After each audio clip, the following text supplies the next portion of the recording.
6-12. பின்பு வேறொரு தூதன் வானத்தின் மத்தியில் பறக்க கண்டேன். அவன் பூமியில் வாசம் பண்ணுகிற சகல ஜாதிகளுக்கும், கோத்திரத்தாருக்கும், பாஷைக்காரருக்கும், ஜனக்கூட்டத்தாருக்கும் அறிவிக்கத்தக்க நித்திய சுவிசேஷத்தை உடையவனாய் இருந்து மிகுந்த சத்தமிட்டு தேவனுக்கு பயந்து அவரை மகிமைப்படுத்துங்கள். அவர் நியாய தீர்ப்பு கொடுக்கும் வேலை வந்தது.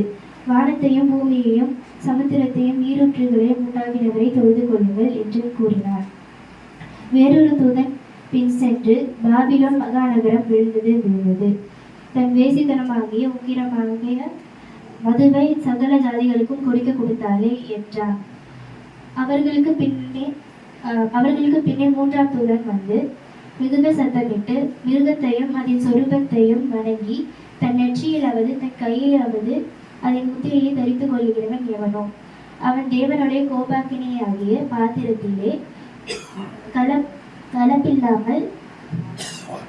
கலப்பில்லாமல் வாக்கப்பட்ட அவருடைய உக்கிரமாகிய மதுவை குடித்து பரிசுத்த தூதர்களுக்கு முன்பாகவும் ஆட்டுக்குட்டியானவருக்கு முன்பாகவும் அக்கினியினாலும் கந்தகத்தினாலும் பாதிக்கப்படுவான்.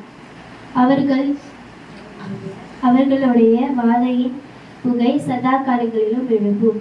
மிருகத்தையும் அதன் சொர்பத்தையும் வணங்குகிறவர்களுக்கும் அதன் நாமத்தின் முத்திரையை தரித்துக் கொள்ளுகிறவன் எவனோ இரவும் பகலும் இலைப்பார்த்து இராது தேவனுடைய கற்பனைகளையும் இயேசுவின் உள்ள விசுவாசத்தையும் காத்து கொள்கிறவர்களாகிய பரிசுத்தவான்களுடைய பொறுமையை